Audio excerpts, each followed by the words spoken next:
Hello friends, our today's unit is unit number 5. This is the first chapter of our semester 2.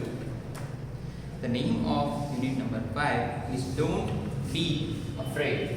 Don't be afraid of the dark. Okay. Page number 74. Don't be afraid of the dark. ये एक poem जैसा है, short वाला. Okay. Don't be afraid of the dark. Little one, the earth must rest when the day is done. मतलब इसमें बोला है कि डार्क मतलब अंधेरे से डरो नहीं, ऐसा कहा है इसमें. थोड़ा से भी अंधेरे से डरो नहीं. The earth must rest when the day is done. तो रात कब होती है? जब सन चला जाता है और मून आ जाता है. इसका मतलब कि अर्थ है उसे रेस्ट चाहिए थोड़ा सा, इसलिए रात होती है. The sun must be harsh. तो जो सन होता है वो थोड़ा कठोर, मतलब बहुत ही आपको देता है ना धूप, वो वाला थोड़ा कठोर हो सकता है. But moon light never. Moon light कभी भी आपको धूप नहीं देती है, वो अच्छी लाइट देती है, आपको अच्छी लगती है वो light. And the stars will be shining for ever and ever.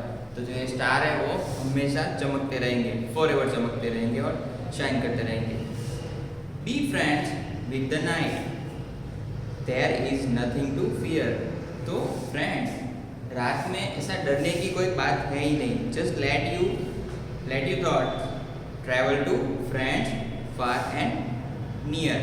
तो अपने जो ख्याल होते हैं उन्हें बहुत बढ़ने दो. मतलब आपके जो ख्याल होते हैं, आप सोचते हो कि अभी आप यहाँ पे हो, थोड़ी देर अमेरिका चले जाओगे, उसके बाद किसी और प्लेनेट पे चले जाओगे. ऐसे अपने ख्यालों को आगे बढ़ने दो रात में.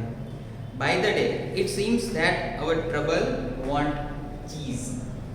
मतलब आपको दिन में क्या लगता है कि हमारी ट्रबल जो है वो ख़त्म ही नहीं होती है. लगता नहीं है, ऐसा होता ही है, हमारी ट्रबल दिन में ख़त्म ही नहीं होती है. बट एट नाइट, पर रात को, लेट एट नाइट, रात में बहुत late, the world is at peace. तो जो वर्ल्ड होता है पूरा वो शांत होता है और सो जाता है, इसीलिए अर्थ भी सो जाती है. ओके. तो इसमें नए वर्ड्स कौन से सीखे हमने? अफ्रेड मतलब डरना. डार्क का मतलब होता है अंधेरा जो रात में आता है. रेस्ट का मतलब होता है आराम करना. हार्श का मतलब है कठोर होना. लाइक सन होता है कठोर, वो फॉरएवर का मतलब होता है कभी खत्म ना होने वाला. ट्रबल्स का मतलब होता है परेशानियाँ, प्रॉब्लम्स.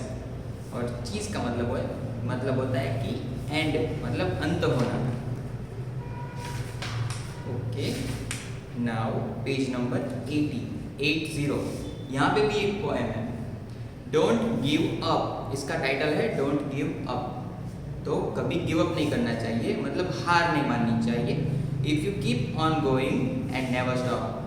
अगर आप हमेशा आगे बढ़ते रहोगे और कभी भी नहीं स्टॉप होगे, you can keep on going, तुम आगे ही बढ़ते रहोगे. You can make it to the top. तो आप टॉप करोगे अगर आप कभी भी रुकोगे नहीं तो. Life is full of mountains. तो लाइफ होती है वो बहुत ही ज़्यादा माउंटेन्स मतलब परेशानियों से भरी होती है. Some are big and some are small. तो कोई कोई बड़ी होती है, कोई कोई छोटी होती है. लाइक सपोज करो कि हमारे चोटीला का पहाड़ है छोटा वाला, वो छोटा होता है, और माउंट एवरेस्ट देखो तो वो बड़ा होता है. वैसे छोटी बड़ी परेशानियाँ चलती रहती है. But if you don't give up you can overcome them all. मगर आप गिव अप ना करो तो उनको भी पार कर सकते हो. आप पता है ना, आप जा सकते हो ना चोटीला पे, वहाँ पे भी जा सकते हो, चढ़ सकते हो. और कोई माउंट एवरेस्ट भी चढ़ गया है. ओके. मतलब बहुत सारे चढ़ते हैं अभी. So keep on going. तो आगे बढ़ते रहो. Try not to stop. तो कभी स्टॉप मत हो. When you keep on going, अगर आप जब चलते ही रहोगे, मतलब अपनी परेशानियों को भूल के आगे ही बढ़ते रहोगे, you can make it to the top. तो आप टॉप करोगे, उस परेशानी से पार हो जाओगे, आगे बढ़ जाओगे. Okay. Now page number 81.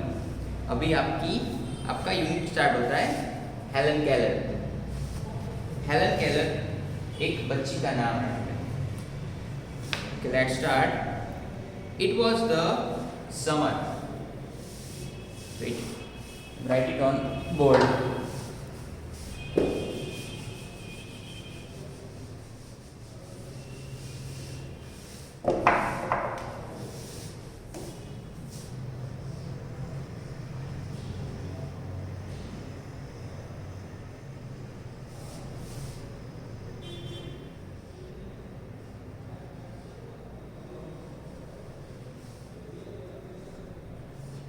Helen Keller. It was the summer of 1880. तो ये समर का टाइम है, समर यानी वेकेशन का टाइम है।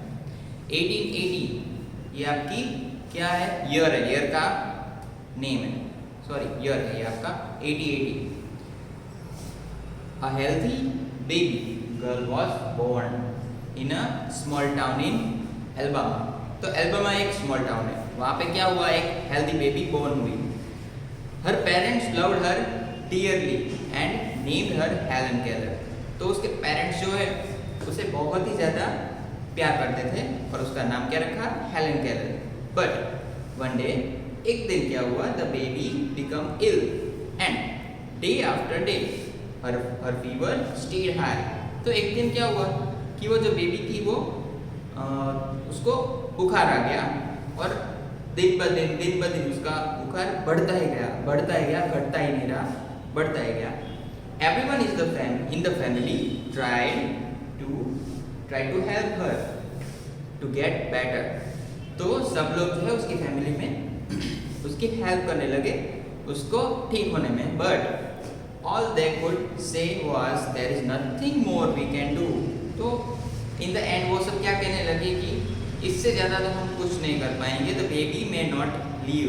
तो बेबी अभी ज़्यादा देर तक जी नहीं पाएगी, मतलब ज़्यादा दिन तक जी नहीं पाएगी, मर जाएगी। हेलन लीव, पर हेलन जो थी वो बच गई, वो जिंदा रही। But she was not the same after her illness. तो उसकी इलनेस की वजह से वो सेम मतलब पहले जैसी नहीं रही, मतलब ठीक नहीं रही। Something is very wrong. तो कुछ ठीक नहीं है, कुछ बहुत ही खराब है। और मदर से, उसकी मॉम ने ऐसा बोला। At last they found out what was wrong. तो लास्ट में क्या हुआ, उन्होंने फाउंड कर लिया, जान लिया कि प्रॉब्लम क्या है। द चाइल्ड कुड नॉट सी और हियर। तो जो वह हेलन थी वो सुन नहीं पा रही थी और देख भी नहीं पा रही थी। The baby grew into a little girl. तो थोड़े दिन हुए तो जो बेबी थी वो बड़ी हो गई, इतनी सी थी और इतनी सी हो गई। तो वो बेबी थी वो बड़ी हो गई। Her parents felt sorry for her. तो उसके जो पेरेंट्स थे उनको बहुत बुरा लग रहा था उसकी ये कंडीशन की वजह से। Helen often cried and held on the mother's held onto her mother give the poor child what she want, her father would say। तो हेलन जो थी वो क्या करती थी, अपनी मॉम के पास जाती थी और उनके पास जाके रोने लगती थी कभी कभी। और उसके पापा बोलते थे कि हेलन को जो चाहिए वो उसको दे दो। Through Helen could not here और सी। उसके बावजूद क्या हुआ कि हेलन देख नहीं पा रही थी और सुन भी नहीं पा रही थी। सी वॉज ब्राइट लिटिल गर्ल। उसके बावजूद भी क्या हुआ कि वो क्या थी, ब्राइट मतलब अच्छी, दिखने में भी अच्छी थी और वो बहुत ही होशियार लड़की थी। Some people thought Helen could not learn anything. तो किसी को तो लग रहा था कि हेलन है ना वो कुछ सीख ही नहीं पाएगी। Her mother did not agree. तो उसकी मॉम जो थी वो एग्री नहीं हुई, उन्होंने ऐसा माना नहीं। Helen is very smart. Helen जो थी वो वेरी स्मार्ट थी, उसकी मॉम ने बोला था। शी सेड एंड एडेड, और भी कुछ बोला। The problem is how we can reach her. तो प्रॉब्लम क्या है कि कैसे हम उसको सिखाए, उसके अंदर पहुंचे, ऐसा वो कह रही थी। She is locked up inside her. तो वो खुद के अंदर बंद है, हमें उसे अनलॉक करना है। Helen began to grow wild तो हेलन जो थी वो कभी कभी क्या हो जाती थी, बहुत गुस्से में हो जाती थी। She would not let anyone comb her. जब कोई उसके कॉम्ब करना मतलब होता है अपने हेयर को ऐसे करना कंघी से, वो उसे कॉम्ब करना बोलते हैं। तो वो किसी को कॉम्ब करने नहीं देती थी खुद को। Her clothes were always dirty. तो उसके क्लॉथ जो थे वो ऑलवेज डर्टी हुआ करते थे। She was often angry. तो वो एंग्री भी होती थी बहुत बार। समटाइम्स शी इवन ले on the floor and keeped her feet.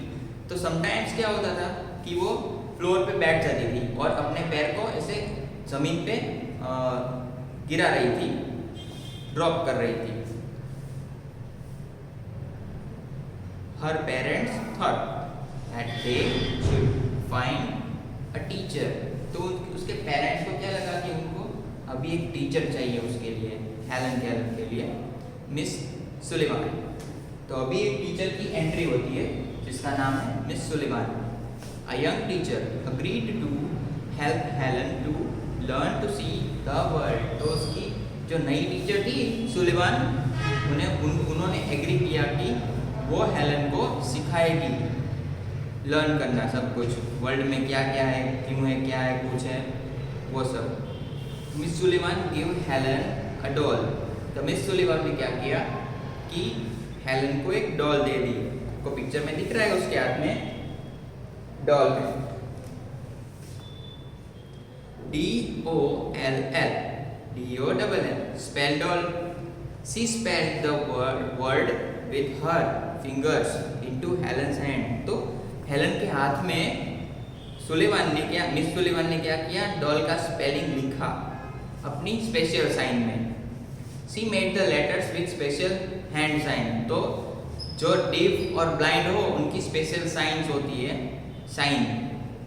उससे क्या होता है, उनको पता चल जाता है कि ये सब क्या है वर्ड्स की वजह से। तो उन्होंने हाथ में ऐसे DOLL लिखा और हेलन ने कॉपी किया। Helen copied her teacher and spelled DOLL too. तो उसने भी ऐसा लिखा। But she did not understand what she was doing. पर उसको पता नहीं चला कि टीचर कर क्या रहे हैं। Helen liked Miss Sullivan. Helen को मिस सुलिवान बहुत पसंद आई। She was strict but kind. मतलब वो बहुत ही स्ट्रिक्ट थी पर दिल की बहुत अच्छी थी। She spelled a lot of words for Helen. तो उन्होंने क्या किया, बहुत सारे वर्ड्स हेलन के लिए लिखे ऑन हर हैंड, उसके हाथ में, day and night to make Helen understand. रात दिन उसके हाथ में वो लिखने लगे वर्ड्स, बहुत सारे स्पेलिंग, ताकि हेलन जो है वो अंडरस्टैंड कर सके। वन डे, एक दिन की बात है, her teacher made Helen put her hand into running water. तो एक दिन की बात है जब उसकी टीचर जो है हेलन को लेके गई वाटर के पास। रिवर का वाटर भी हो सकता है या फिर फाउंटेन भी हो सकता है, वहाँ पे ले गई और उसका हाथ जो है वो वाटर में डाल दिया। Then she spelled WATER। Water का स्पेलिंग लिख दिया मिस सुलिवान ने हेलन के हाथ में। Suddenly Helen understand that water mean something wet. तो क्या हुआ कि हेलन को ऐसा लगा कि वाटर का स्पेलिंग लिखते हुए कि वाटर का मीनिंग ये होता है कि कोई वेट यानी कोई गीली चीज। वाटर का मीनिंग होता है कोई गीली चीज। Running over her hand, she understand that words. तो उसने वो वर्ड्स अंडरस्टैंड किया, फील किया, उसको छू के, उस चीज को छू के फील किया। Were the most important thing in the world. तो वर्ड्स जो है वो वर्ल्ड की मोस्ट इम्पोर्टेंट चीज है। Words would tell her everything she wanted to know. तो वर्ड्स जो है वो सब कुछ बताते हैं जो वो जानना चाहती थी। वर्ड से ही हम लोग सीखते हैं। आपको भी पता चला होगा कि DOG डॉग होता है कुत्ता, CAT कैट होता है बिल्ली, जो आपके यहाँ आजू बाजू होगी कहीं पे। टेबल, वो सब आपको छू के पता चला होगा या तो देख के पता चला होगा। पर कई लोग जो होते हैं वो देख नहीं पाते, सुन नहीं पाते, सिर्फ फील कर पाते हैं हाथ से।